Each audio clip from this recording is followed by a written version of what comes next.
Bonjour, nous sommes le jeudi 20 décembre.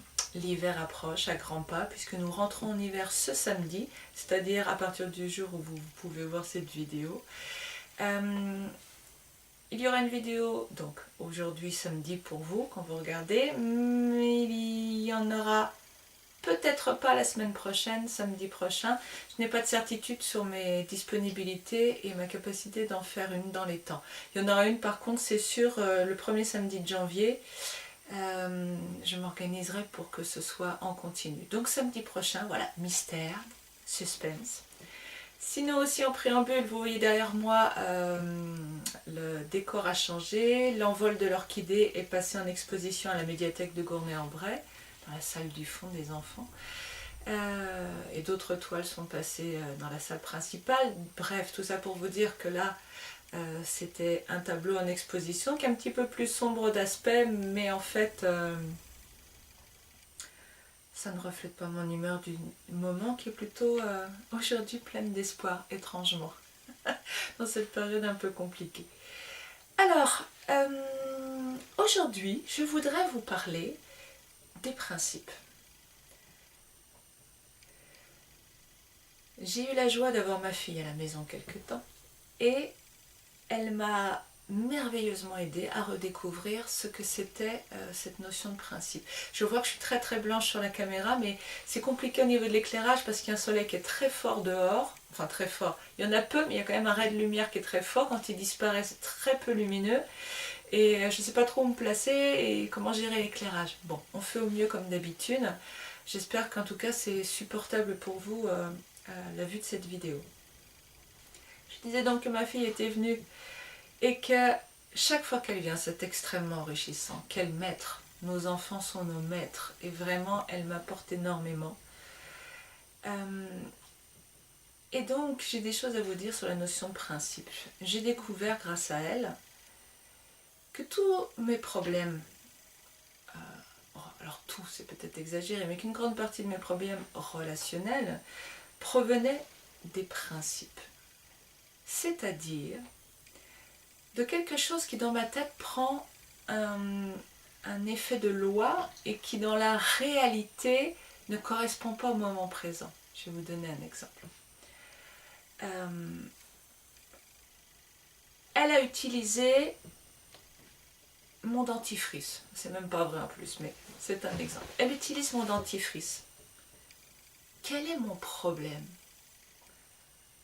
Mon problème, c'est que quand je constate qu'elle a utilisé mon dentifrice sans me demander si j'étais d'accord, par principe, ça m'agace, ça me pose un problème. Je me sens ci, je me sens ça.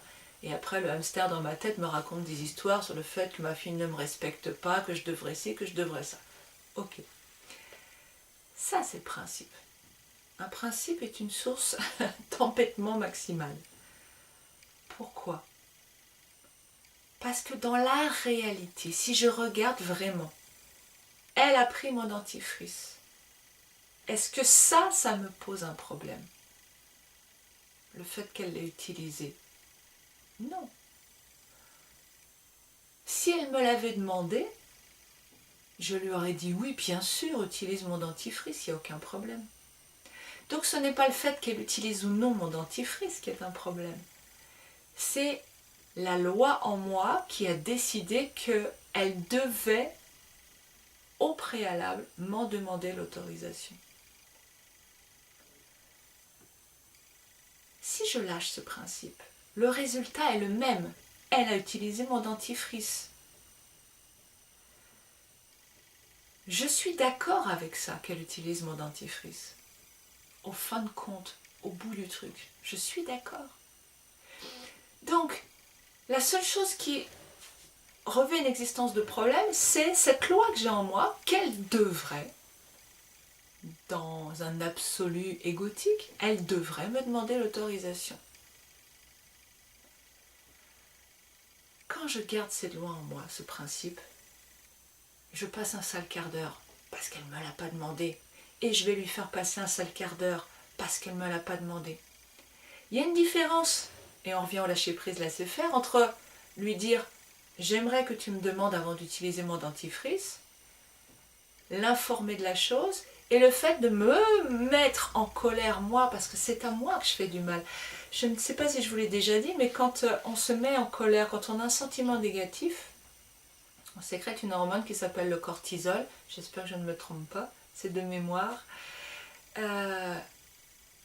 qui provoque eh bien, des choses pas très agréables dans notre corps, hein, des tensions, c'est une hormone en fait qui va augmenter le stress à l'intérieur du corps, entre autres.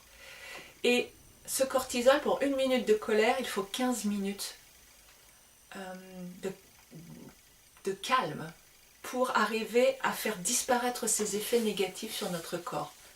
1 minute de colère, 15 minutes de stress derrière. Quand je suis en colère par principe, ou indignée, ou agacée, parce que quand même elle aurait dû, chaque fois que j'y repense, que je reste dans mon principe, je me fais du mal, je sécrète cette hormone.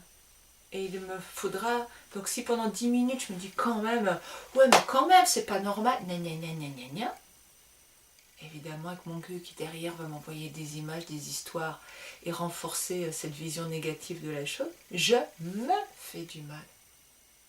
Je me fais souffrir. Alors que dans la réalité, elle a pris le dentifrice. Et ben c'est ok pour moi. C'est la façon dont ça s'est passé, ok. Donc je lui dis, tu as pris mon dentifrice, sur le fait, il n'y a aucun problème, j'aimerais que tu me le demandes. J'en fais pas un drame. Et je peux aussi lui dire, je ne veux pas que tu prennes mon dentifrice, mais je n'en fais pas un drame. Vous voyez, c'est pas la chose en elle-même, c'est le comment je le vis. Le principe est une source de rigidité. Il n'y a pas d'adaptation au réel. Un autre exemple de principe, peut-être pour approfondir mon propos. Qu'est-ce que... Alors il y a le fait de demander. Ah oui, ça c'est génial parce que c'est vraiment... quelle belle leçon. Le fait que quand les gens viennent à mes cours, ils me préviennent s'ils ne viennent pas. C'est un principe de vie. Je ne viens pas, j'annule ma venue, je préviens. Et je constate que certaines personnes, un certain nombre de fois, ne respectent pas ce principe, ne me préviennent pas. Donc colère, donc sécrétion d'hormones, donc je me fais souffrir. Moi-même. C'est pas les autres. C'est moi qui érige ça en principe, en loi inflexible. Ça doit fonctionner comme ça. Un problème, c'est quoi? C'est quand le monde ne fonctionne pas comme je veux, quand il ne respecte pas les principes, les miens, les lois, les miennes.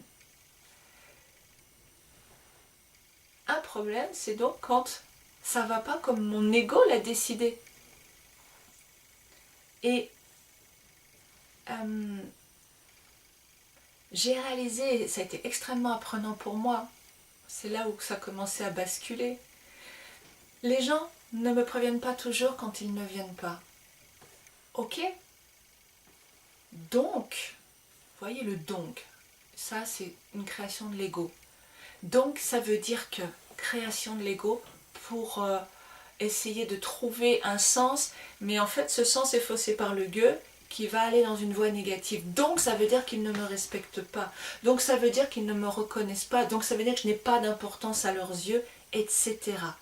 Souffrance, souffrance, souffrance que je m'inflige par ce cheminement de pensée, par le fait que j'ai mis une loi que les autres doivent respecter. Mais pourquoi les gens devraient respecter mes principes? Alors ça va nous amener sur autre chose qui est la loi. Je crois que j'ai déjà fait des vidéos là-dessus, loi des hommes, loi de l'univers, et la loi en général. Je vous invite à vous y référer, peut-être que j'en referai là-dessus. Mais n'empêche que pourquoi quelqu'un devrait fonctionner selon mon mode de fonctionnement? Parce que il n'y a pas une vérité. Vous le savez bien maintenant avec notre cube national, Dieu sait qui le sert. Il n'y a pas une vérité parce qu'il y a des angles de vue différents et chacun est vrai. Et tout d'un coup, quand j'ai repris conscience de cela, je me suis rendu compte que j'ai changé d'angle de vue J'étais dans l'angle de vue souffrance. Oui, les gens ne me respectent pas, ils ne me préviennent pas, ils n'en ont rien à faire de moi. Dans mon intention, c'est j'aime accueillir les gens, j'aime qu'il y ait des chaises pour tout le monde, j'aime que chacun se sente attendu. Ok, de l'amour derrière. Et qu'est-ce que, en changeant d'angle de vue, j'ai vu? J'ai vu, mais dans la réalité, rien n'oblige les gens. C'est moi qui ai décidé ça, rien ne les oblige à me prévenir.